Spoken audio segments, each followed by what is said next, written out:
Bonjour, bienvenue sur la Voix de Morgane, j'espère que vous allez bien. J'ai fait une vidéo très longue pour parler d'une chambre à soi de Virginia Woolf et j'ai décidé d'en faire une beaucoup plus courte pour dire ce que j'avais trouvé dans ce livre qui me manquait dans la plupart des résumés, des commentaires que j'avais pu entendre jusque-là. Donc, je vais commencer tout de suite. Virginia Woolf, elle naît en 1882, elle se suicide par noyade en 1941. En 1928, elle écrit donc Une chambre à soi. C'est une série de conférences qu'elle a assemblées, je pense, pour des jeunes femmes qui sont en train de se former à l'université. Alors, quelques dates qu'elle donne dans le dernier chapitre. 2 collèges pour femmes des universités sont créés en 1866 en Angleterre. En 1880, en Angleterre toujours, les femmes mariées peuvent posséder des biens personnellement. En 1919, elles obtiennent le droit de vote. Et donc, dans ce livre, elle va dégager les conditions de création d'une œuvre d'art pour une femme. De quoi a-t-elle besoin? De manière générale pour tout le monde, mais spécifiquement pour les femmes. 500 livres de rente et une chambre dont la porte est pourvue d'une serrure. Pourquoi elle s'attache aux conditions matérielles? Parce que selon elle, elles permettent la liberté intellectuelle. Un autre critère important, c'est la nécessité d'avoir confiance en soi. Pourquoi elle dit ça? La nécessité d'avoir confiance en soi et la liberté de penser aux choses en elle-même. C'est parce que dans ce régime patriarcal, les femmes sont critiquées, leur capacité intellectuelle, et même pourquoi est-ce qu'elles iraient créer quelque chose? Quel serait l'intérêt? Donc c'est pour ça qu'elles doivent avoir confiance en elles, parce que de toute façon elles seront critiquées et il ne faut pas qu'elles tentent de plaire et de s'adapter à ces critiques. Elle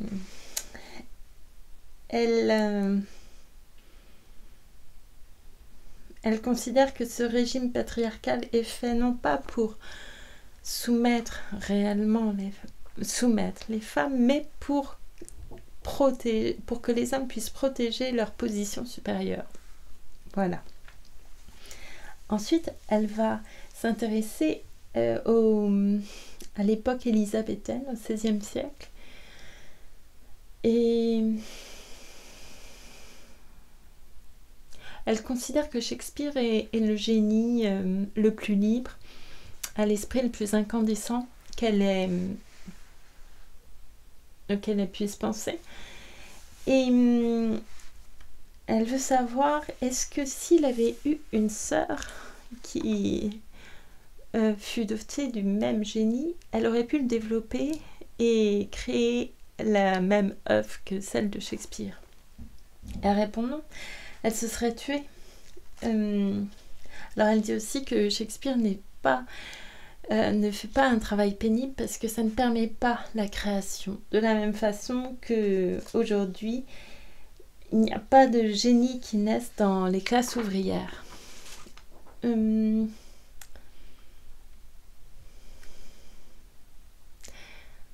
dit quand même, l'histoire de l'opposition des hommes à l'émancipation des femmes est plus intéressante que l'histoire de cette émancipation elle-même. Donc il faut disposer d'une liberté intellectuelle. Il ne doit plus rencontrer en lui-même d'obstacles ni aucune matière étrangère inassimilée pour pouvoir créer.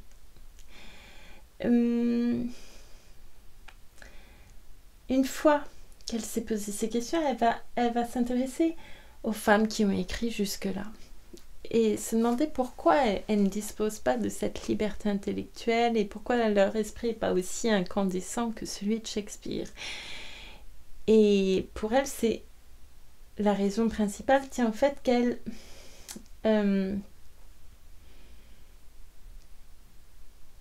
écrivent en tenant compte de leur sexe et qu'elles vont critiquer la société, leur traitement, et qu'elles doivent pouvoir se dégager de tout cela pour créer. Selon elle, il n'y a que Jane Austen et Emily Brontë qui aient réussi cela. À être vraiment libre et à faire preuve de probité intellectuelle, c'est-à-dire à ne pas essayer de correspondre au didacte, on va dire, imposé par les hommes, et de s'emparer de la forme, de construire leurs phrases comme elles l'entendent, sans respecter un rythme particulier, sans vouloir correspondre à ce qui a été fait jusque-là. Voilà. Et elle encourage les femmes à s'emparer de ces formes et à créer des choses nouvelles qui leur correspondent tout à fait. Elle encourage aussi les femmes à investir tous les domaines, pas simplement... Elle ne parle pas que du roman, mais du voyage, de l'archéologie, des sciences, de la poésie, de la philosophie. Elle s'intéresse à une autre autrice ou autre écrivaine. Et là, elle se demande, mais pourquoi elle a rompu ce rythme, cette phrase si parfaite de Jane Austen. Et à la fin du chapitre, elle va dire, mais est-ce que moi... je ne suis pas non plus paresseuse et d'esprit et conventionnelle en voulant qu'on s'attache forcément à la forme que je trouve parfaite de cette phrase de Jane Austen. Elle dit ça aussi parce que dans ce livre, elle va trouver quelque chose qu'elle n'a pas trouvé ailleurs, c'est-à-dire elle va être surprise. Elle lui dit qu'une femme aime une autre femme, là, il s'agit d'amitié. Et elle va découvrir le quotidien de deux femmes. Chose qui n'existe pratiquement pas, à part peut-être dans le roman du 19e siècle. Enfin, je précise ma pensée, c'est-à-dire les relations entre femmes. Voilà, plutôt que le quotidien. On pourrait peut-être parler de Balzac et de Mémoires de deux jeunes mariés, mais je préfère l'évincer, il y aurait beaucoup de choses à dire là-dessus. Mais là, en l'occurrence, on a le quotidien de deux femmes qui sont amies. Et elle a cette réflexion. Jusque-là, il n'y avait que des hommes qui écrivaient sur les femmes. Et non seulement ça, mais ils écrivaient sur les femmes dans le rapport qu'ils avaient avec elles. Donc on avait une vision assez manichéenne des femmes. Voilà, très... En tout cas, ça manquait de profondeur et de substance. Elle dit, il y a un échec, un écueil à éviter, c'est d'écrire selon son sexe, comme je vous l'ai dit. Et elle parle aussi de la force créatrice des femmes et comme c'est utile aux hommes et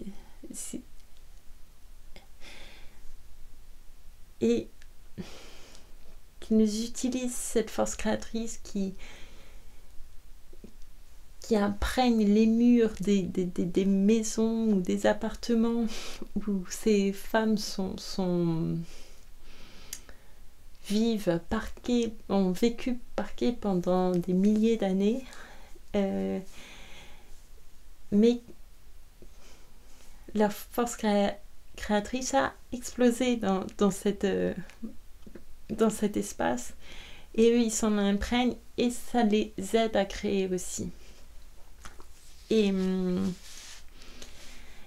après, elle va revenir sur cette...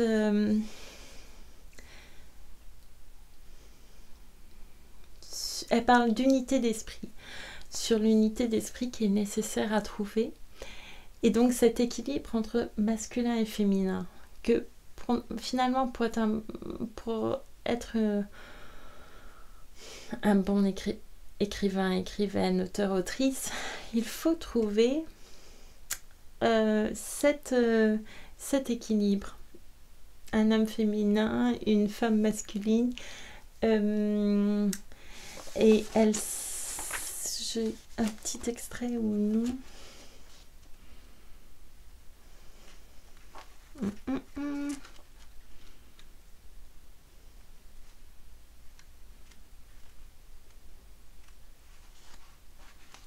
suis pas au bon chapitre, pardon. C'est peut-être cela que Coleridge voulait dire quand il écrivit qu'un grand esprit est androgyne. C'est quand cette fusion a lieu que l'esprit est pleinement fertilisé et peut faire usage de toutes ses facultés. Et donc là, elle parlait de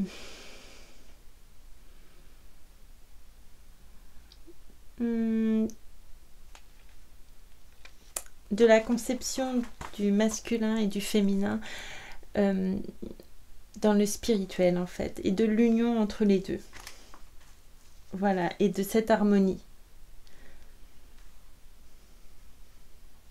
L'état normal et satisfaisant est celui où les deux sexes vivent en harmonie et coopèrent dans l'ordre spirituel. Voilà. Et elle précise que donc on peut relire un auteur masculin après avoir lu tous ses auteurs ses autrices ou ses écrivaines. Elle va relire un livre d'un homme, écrit par un homme, et elle va trouver ça... Il y aura un autre rythme, il y aura quelque chose, et elle va trouver ça formidable. Mais non, à un moment, elle va être un petit peu froissée. Il y a un obstacle. Elle dit, il semblait qu'il y eut quelques obstacles, quelques barrages dans l'esprit de Emma qui tarissaient la source de son énergie créatrice et la renfermaient dans d'étroites limites. C'est que, contrairement à Shakespeare, qui est indécent, mais par pur plaisir, lui est fait exprès. Elle dit, comme le diraient les bonnes d'enfants, le fait exprès. Il proteste contre l'égalité de l'autre sexe en affirmant sa propre supériorité. Et dans ces genres de livres, les femmes ne vont pas trouver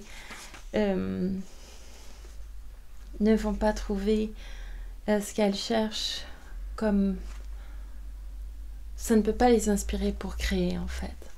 Après, elle évoque d'autres auteurs masculins qui ont fait cette harmonie spirituelle, cet équilibre entre masculin et féminin. Alors elle cite Proust, Tolstoï, Wordsworth, Milton et d'autres encore. Et elle dit que c'est à ça qu'on doit arriver. Il est néfaste pour celui qui veut écrire de penser à son sexe.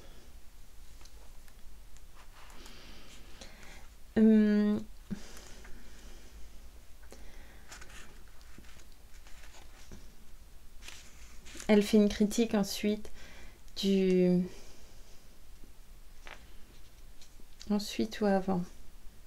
C'était avant, qu'elle faisait une critique de l'Italie fasciste, et c'est assez intéressant de lire ça en 29, malgré tout.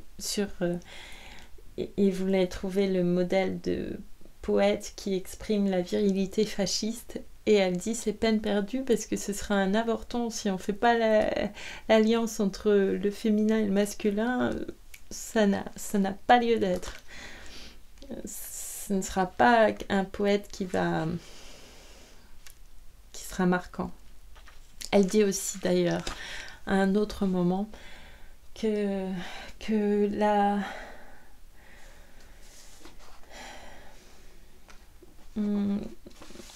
que ce n'est que du divertissement de faire l'évaluation d'une œuvre, et que c'est la plus vaine des occupations, parce que finalement ça peut tellement varier dans le temps, et des œuvres qui vont être, et on le voit tellement souvent, qui vont être portées au nu à leur sortie. Bon, il y a aussi des règles commerciales qui jouent, mais vont disparaître aussi vite, on n'entendra plus jamais parler, alors que parfois des livres qui arrivent comme ça, et du bouche à oreille, et vont trouver leur voie, et finalement ils vont rester pendant des années, voire des siècles. Voilà. Elle insiste: écrivez ce que vous désirez écrire, ne jamais dévier par déférence. Pour elle, c'est la plus abjecte des trahisons que de dévier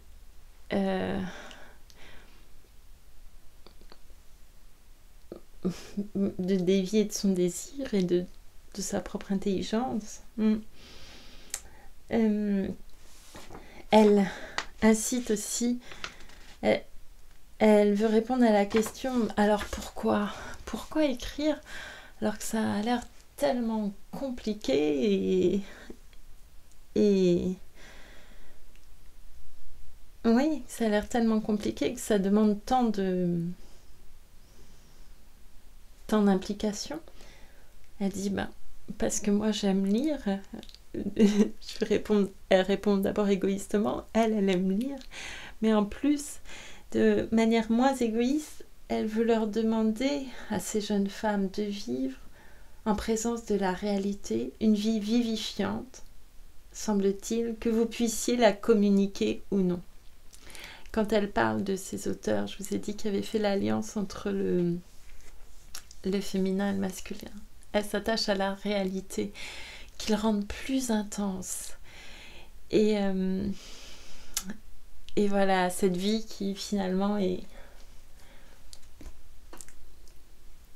c'est une vie au cube, ou je ne sais pas.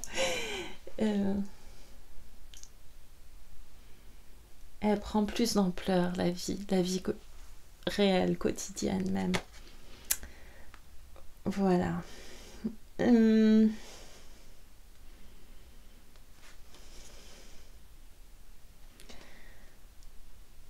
dit aussi: ne songez pas à influencer les autres. Ce qui est... Et soyez vous-même, c'est le plus important. Voilà. Ne songez pas à influencer les autres, soyez vous-même. Et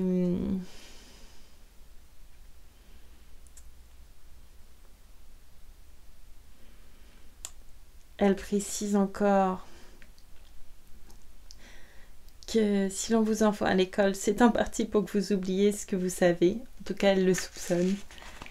Et enfin, pour conclure, elle repense à cette sœur de Shakespeare qui se serait peut-être suicidée.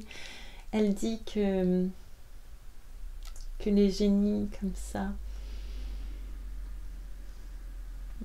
existent, planent, et ne demandent qu'à prendre forme, qu'à prendre vie. Et donc leur travail pourra permettre leur surgissement.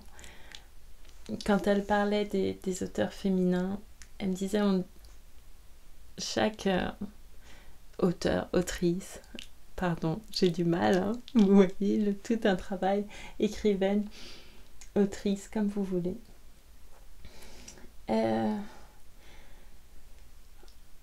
En fait, c'est un héritage. Il y a des femmes qui ont dû d'abord faire un pas et puis petit à petit ça a permis à d'autres de devenir ces autrices incroyables que l'on connaît, et celles qui vont advenir. Voilà. Je vous lis ces derniers mots.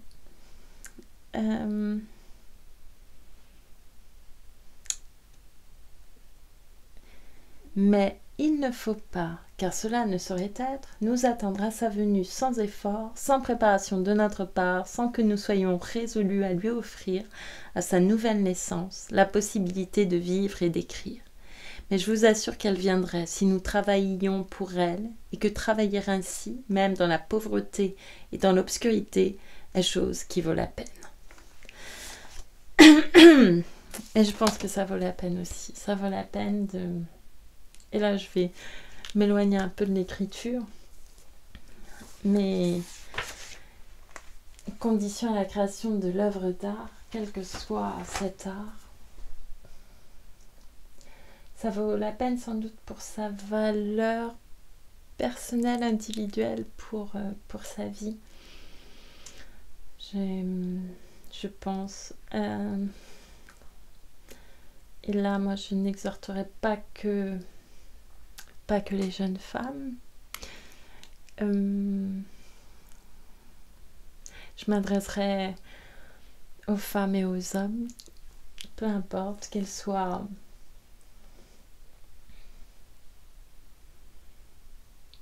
dans un village perdu, dans une cité HLM, dans les plus grandes difficultés et même dans les plus grandes facilités. Mais s'ils trouvent que leur vie est vaine, je m'attache aux femmes aussi parce qu'elles parlent des femmes, tous les exemples qu'elles prennent elles-mêmes n'ont pas d'enfants. Aujourd'hui, heureusement, il y a des femmes qui écrivent, qui ont des enfants. Mais il y a des femmes aussi qui sont complètement happées par leur quotidien et entre le travail, s'occuper des enfants et tout ça. J'encourage tout le monde en fait à trouver cette flamme, à développer, à entretenir, qui puisse faire que vous ayez toujours de la valeur pour vous, pour être... que dans les moments les plus durs, vous vous raccrochiez à ça. C'est sûr qu'écrire, c'est peut-être ce qui te...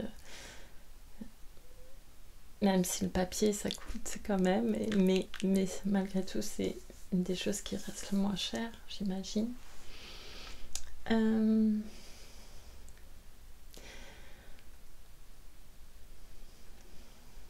Voilà, il y aurait beaucoup à dire encore sur le divertissement aussi, sur ce qui empêche de créer. C'est pour ça que c'est bien d'avoir une chambre qui ferme à clé, pas trop laisser rentrer le monde extérieur, et maintenant c'est plus simple avec tous les médias dont on dispose, mais le laisser un peu de côté, ce monde extérieur, de pas s'attacher simplement le monde extérieur, mais aussi à ce qu'ils pensent de nous, aussi bien sur notre aspect. C'est-à-dire qu'on peut passer beaucoup de temps à essayer aussi d'être séduisant ou de plaire, alors que, comme dans les cas de filles du Docteur Marsh, à un moment ça passe avec le temps, et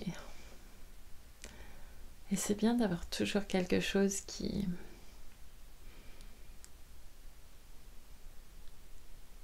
soit extrêmement porteur en vous. Voilà, je pense. C'est déjà extrêmement long cette conclusion, je vais m'arrêter là. J'ai fait une version encore plus longue si vous voulez voir, mais il manque des choses essentielles, comme le fait d'être soi-même, c'est le plus important, et de ne pas chercher à influencer. Voilà. Effectivement, je crois que elle ne cherche pas à influencer, elle présente les choses de manière assez... Et pourtant, elle a eu une grande influence. Et peut-être que c'est ça. Il y a, comme Émilie Brontë, comme Jane Austen, comme beaucoup d'autres.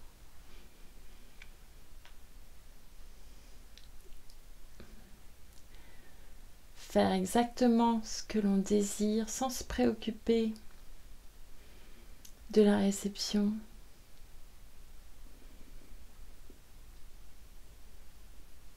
Sans trop se préoccuper des carcans. Et être soi-même. Voilà.